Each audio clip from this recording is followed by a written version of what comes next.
भी ऐसा है जो फॉर द फर्स्ट टाइम मुझे यहाँ पर देख रहा है, तो मेरा नाम अदिति है। पेपर 1 और पेपर 2 कंप्यूटर साइंस आप लोगों के लिए मैं यहाँ पर लेके आती हूँ। हम लोग यूजीसी नेट एग्जामिनेशन के लिए यहाँ पर प्रिपेयर कर रहे हैं, सभी के सभी रिसर्च एंट्रेंस एग्जामिनेशन के लिए भी हम लोग प्रिपेयर कर रहे हैं, और साथ ही साथ अगर आप लोग सेट एग्जाम के लिए प्रिपेयर करना चाहते हो तो भी आप लोगों के लिए जो चैनल पर वीडियोज है वो हेल्पफुल होते हैं। अगर आप सभी लोग हमारे साथ ज्वाइन करना चाहते हो तो आप लोगों को पता है जेआरएफ अड्डा एप्लीकेशन अपनी और साथ ही साथ जेआरएफ अड्डा वेबसाइट भी अपनी, तो आप लोग हमें वहां पर भी फॉलो कर सकते हो। अगर आप हमारे पेड बैच में आना चाहते हो दिसंबर वाले के लिए तो पेड बैच पर भी आप लोग आ सकते हो। ये कंप्लीट पैकेज है जो आप लोगों को मिलता है, ठीक है। पेपर 1 प्लस पेपर 2 की कंप्लीट तैयारी होती है, वीडियो कोर्सेज होते हैं, 22-23 के प्रीवियस ईयर सॉल्यूशन हो रहे हैं, हर सैटरडे को हैंडबुक मिलती है पेपर 2 की और टेस्ट सीरीज मिलती है पेपर 1 प्लस पेपर 2 की। आप सभी के पास में दो तरीके के क्या है सैम्पलिंग मैकेनिज्म है, एक रैंडम और एक नॉन रैंडम। रैंडम को प्रोबेबिलिस्टिक या प्रोबेबिलिटी भी बोलते हैं, जिसके अंदर हमको समझना है आपके पास में ये टाइप्स है, एक है सिंपल रैंडम, एक है सिस्टमैटिक सैम्पलिंग, एक है स्ट्रैटिफाइड सैम्पलिंग, एक है क्लस्टर सैम्पलिंग, एक है एरिया सैम्पलिंग और एक है मल्टी स्टेज सैंपल, ठीक है। एक है आपका नॉन प्रोबेबिलिटी सैम्पलिंग जैसे कि judgemental sampling, convenient sampling, quota sampling, panel sampling और स्नोबॉल सैम्पलिंग, ठीक है। अब मैं इनके आपको जल्दी जल्दी से एक एग्जांपल दूंगी जिसकी वजह से आपको लाइफ में हमेशा ये चीज याद रहेगी। सबसे पहले हम लोग पढ़ेंगे सिंपल रैंडम सैम्पलिंग। क्या पढ़ रहे हैं? Simple random sampling. इसको हम कहते हैं सामान्य भी। सामान्य क्यों कहते हैं? जब आप सभी लोगों के पास में हर एक मेंबर के लिए in the population equal chance आप देकर अपनी मर्जी से मतलब एकदम रैंडम तरीके से, मतलब अपनी मर्जी से मेरा मतलब बायस्ड से नहीं है, आप एकदम फिश पाउल तरीके से लॉटरी सिस्टम से आप किसी भी बंदे को चूज करके सैंपल में डालते हो, तब हम उसे क्या कहते हैं? Simple random. देन आता है आप लोगों का सिस्टमैटिक सैंपलिंग। सिस्टमैटिक सैंपलिंग का मतलब क्या होता है कि आप एक सिस्टम सेट कर दे रहे हो। जैसे फॉर एग्जांपल मैं हर 5वें बंदे को पिक करूंगा या मैं हर 10वें बंदे को पिक करूंगा।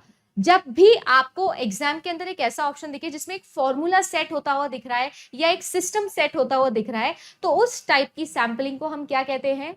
हम सिस्टमैटिक सैंपलिंग कहते हैं। नेक्स्ट आती है हमारी स्ट्रैटिफाइड सैंपलिंग। कौन सी आती है? Stratified sampling. स्ट्रैटिफाइड सैंपलिंग के अंदर आपने क्या किया? आपकी ये जो कंप्लीट सैंपल थी इनको आपने अलग अलग स्ट्रैटम के अंदर या स्ट्रैटा के अंदर डिवाइड किया, फिर हर स्ट्रैटा से आपने रैंडमली लोगों को पिक किया और फाइनल आप लोगों का सैंपल बना लिया। हर स्ट्रैटा में सिमिलर लोग हैं, यानी कि यहाँ पर सेम चीज को हम वैसे भी क्या बोलते हैं? होमोजीनियस। जो चीजें सिमिलर होती है उसे हम लोग बोलते हैं होमोजीनियस। तो आपके लिए जो स्ट्रैटा है उस स्ट्रैटा के अंदर होमोजेनिटी होती है कि नहीं होती है? तो ये क्या है आपके लिए? विद इन ग्रुप या with in strata, with in सब ग्रुप या विद इन स्ट्रैटा क्या होती है? होमोजेनिटी होती है। अब यहां पर जो हेट्रोजेनिटी है वो किन के बीच में है? Between groups. बिटवीन ग्रुप्स क्या है? हेट्रोजेनिटी। आगे आ जाता है आपका क्लस्टर सैंपलिंग। जो ये क्लस्टर वर्ड है, क्लस्टर का मतलब होता है naturally occurring group. Naturally occurring group. जो ग्रुप नेचुरली अकर करता है उसे हम लोग कहते हैं, नेचुरली अकरिंग ग्रुप को क्लस्टर कहते हैं। जैसे फॉर एग्जांपल सभी के सभी लोग जो पंजाब में रहते हैं उनका एक क्लस्टर है। क्या मैम? हम उनको एक कॉमन नाम से जानते हैं, ऐसे पंजाबी। सारे के सारे लोग जो पंजाब में रहते हैं वो कहते हैं पंजाबी। सारे के सारे लोग जो राजस्थान में रहते हैं उनको हम कहते हैं राजस्थानी। सारे के सारे लोग जो गुजरात में रहते हैं उनको हम कहते हैं गुजराती। ऐसा जरूरी थोड़ी है कि सारे के सारे लोग जो पंजाब में रहते हैं सबके सब पंजाबी होंगे। हो सकता है ना कि कोई शर्मा भी रहता हो वहां पर, कोई गुप्ता भी रहता हो वहां पर हम तो उन सबको क्या कहते हैं? पंजाबी कहते हैं। तो ये चीज समझनी है, बिटवीन ग्रुप्स होमोजेनिटी होती है क्लस्टर सैंपलिंग में और विद इन ग्रुप्स हेट्रोजेनिटी होती है। हम लोग आ जाते हैं नॉन रैंडम सैंपलिंग पे। सबसे सिंपल सैंपलिंग है नॉन रैंडम सैंपलिंग, पढ़ने में भी मजा आता है ज्यादा।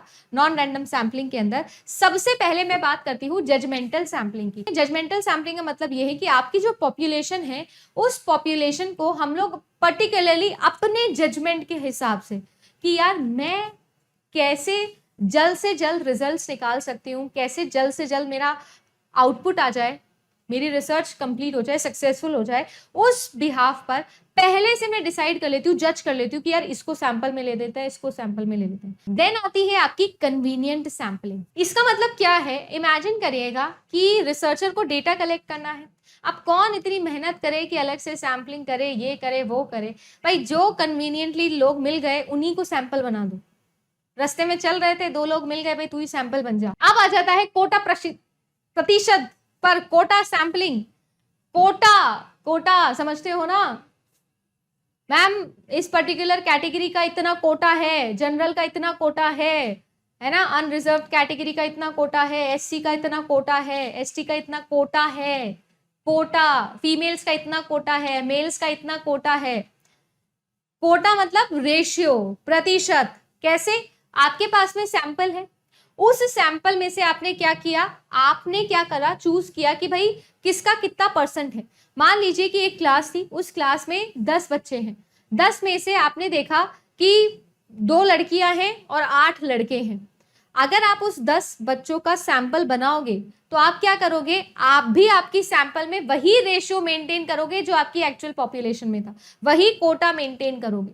आपकी क्लास में 100 बच्चे थे, 40 लड़कियां थी, 60 लड़के थे। आपकी जो सैंपल है 10 लोगों की, उसमें भी ऐसा ही होगा कि 4 लड़कियां होगी और 6 लड़के होंगे। कोटा सैंपलिंग एक ऐसा सैंपलिंग मेजर है जिसके अंदर पॉपुलेशन का जो रेशियो होता है वो सेम रेशियो आप अपनी सैंपल के अंदर मेंटेन करके चलते हो। स्नोबॉल सैंपलिंग है, जब आपकी पॉपुलेशन बहुत ही ज्यादा रेयर होती है, उस समय पर क्योंकि रिसर्चर सैंपल नहीं चूज कर पा रहा है, पॉपुलेशन ही बहुत रेयर है, तो वो क्या करता है, वो अपने जानकार को सैंपल बनाता है और बोलता है कि भाई आपको कोई सैंपल मिले तो आप बुला के ले आना, आपको कोई सैंपल मिले तो आप बुला के ले आना। ऐसे जानकारी के बिहाफ पर चेन सैंपलिंग कर लेता है। Hence snowball sampling is also called as chain sampling.